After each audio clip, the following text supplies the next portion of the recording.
Imagine walking across the planet 50,000 years ago. You pass a valley, and on the other side, someone is watching you.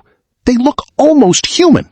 Shorter maybe, heavier through the chest and arms, a brow ridge that casts a shadow over deep-set eyes. For a second, neither of you moves. Then they turn and disappear into the trees, and you keep walking, because this is normal. This is just what the world looks like right now. There is more than one kind of human alive on Earth, and you are only one of them. That world existed, not in some speculative fantasy sense, but in the literal fossil and genetic record. At one point, researchers believe as many as 5 or 6 different human species were alive on this planet at the same time. Homo sapiens, Neanderthals, Denisovans, Homo floresiensis, the small-bodied species from the island of Flores, possibly Homo luzonensis in the Philippines, possibly others we haven't even found yet. Today, there is one. Just us. Alone on a planet that used to be considerably more crowded with people who made tools, used fire, buried their dead, and in at least some cases, made art. So, what happened to the others? And here's the question underneath that question, the one that makes people uncomfortable to even say out loud. Did we kill them? That's what we're going to work through today, properly, using the actual evidence, because the honest answer is messier and stranger than either the innocent version or the guilty version people usually reach for.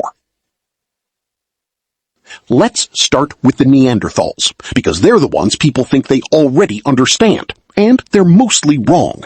For a long time, the popular image was brutish, slow, half-formed. That's false. Neanderthal brains were as large as ours, in some cases larger. Their tools required planning and multi-step technique.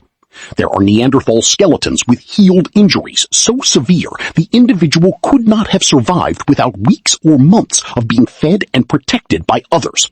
They buried their dead. Some evidence suggests they used pigment and ornamentation. They were people, by any reasonable definition of the word.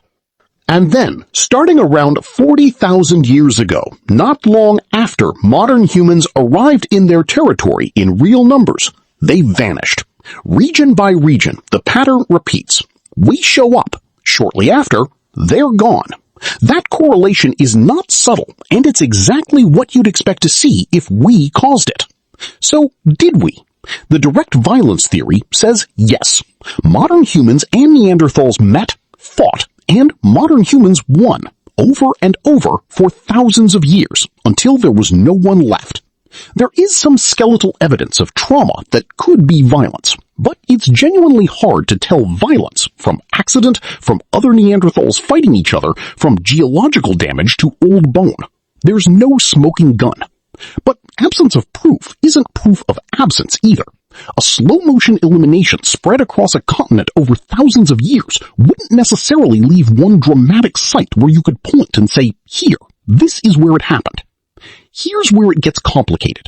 You are, statistically, carrying Neanderthal DNA in your body right now.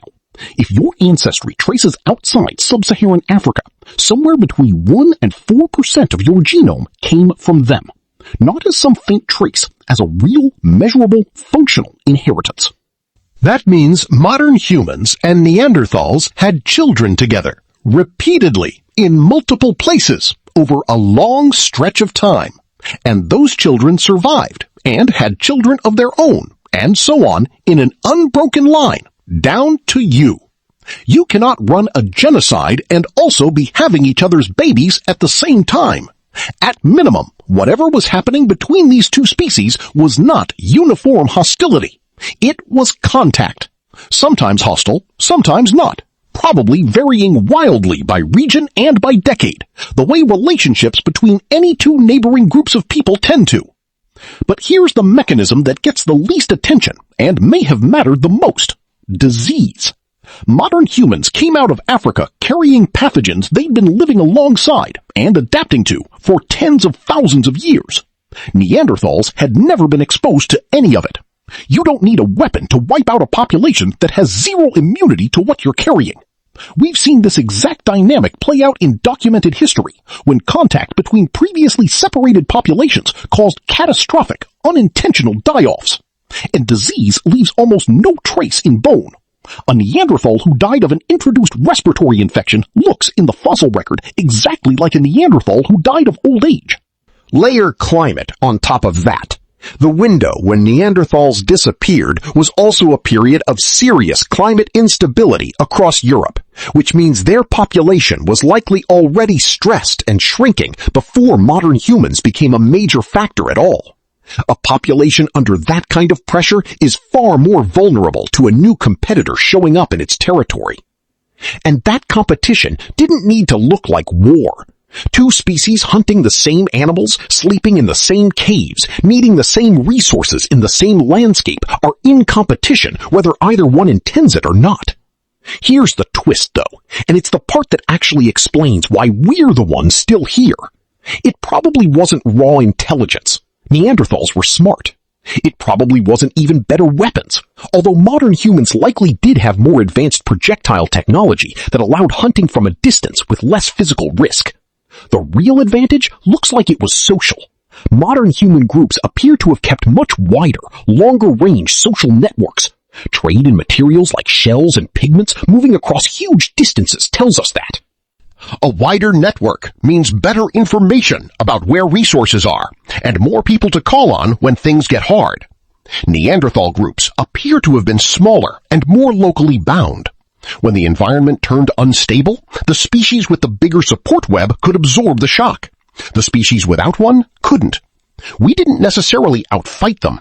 We may have simply outconnected them. And over thousands of years, that was enough to win a competition neither side needed to consciously wage. Now, the Denisovans. This is where the story gets genuinely eerie, because we barely have any of them. The entire species was identified from a finger bone and a tooth found in a Siberian cave in the early 2000s. We know almost everything about them from DNA, not fossils. Denisovan ancestry shows up today most strongly in Aboriginal Australians, Papua New Guinean populations, and parts of island Southeast Asia, meaning modern humans and Denisovans also interbred, repeatedly across a wide stretch of Asia. And it wasn't just neutral leftover DNA. A gene variant that lets Tibetan populations live and function at extreme high altitude appears to be inherited from Denisovans. Which means that right now, someone breathing comfortably at 14,000 feet is doing it partly on borrowed Denisovan biology. They are gone as an independent lineage. They are not gone from us. Then there's the strangest case of all, Homo floresiensis, nicknamed the Hobbit, found on the Indonesian island of Flores.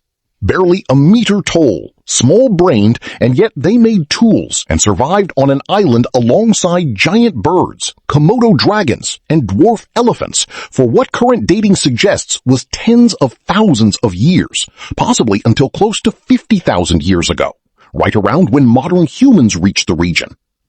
Island populations are different from continental ones. They're smaller, more isolated, and far more fragile. It might not have taken a war or even sustained competition to end them. A single bad volcanic eruption in an already geologically active region could have done it alone. Or modern human arrival could have been the final pressure on a population already thinning out. With this little fossil evidence, we genuinely cannot separate those possibilities. And that's the honest, uncomfortable truth running through this entire video. For every one of these species, we know the ending, and we don't fully know the cause. So, did ancient humans kill the other human species? The most defensible answer is probably, in part, in some places, at some times. But almost certainly not through anything resembling deliberate, organized extermination. What the evidence actually points to is disease we didn't know we were carrying, competition we didn't know we were winning, climate pressure that had already begun before we even arrived, and running underneath all of it, generation after generation of contact close enough to produce children. Children who survived and whose descendants are alive today, carrying pieces of species that no longer exist anywhere else in the world. That's the part worth sitting with. The extinction wasn't clean, and it wasn't finished. Every time you exist, some fragment of Neanderthal or Denisovan biology may be quietly doing its job inside you, shaping your immune system, your metabolism, how your body responds to the world. They didn't just disappear, they were folded into what came next. We are not the peak of some ladder that other, lesser humans failed to climb. We're the one branch out of many that happened to survive, helped along by wider networks, better luck, and timing none of us controlled. And the same rule that ended every other human species who ever lived is still sitting there, unclaimed. Survival for a long time was never a guarantee of survival forever. It wasn't for them. It won't automatically be for us either. If stories like this, the ones history usually leaves out, are your kind of thing, subscribe, because this is exactly what this channel digs into every week.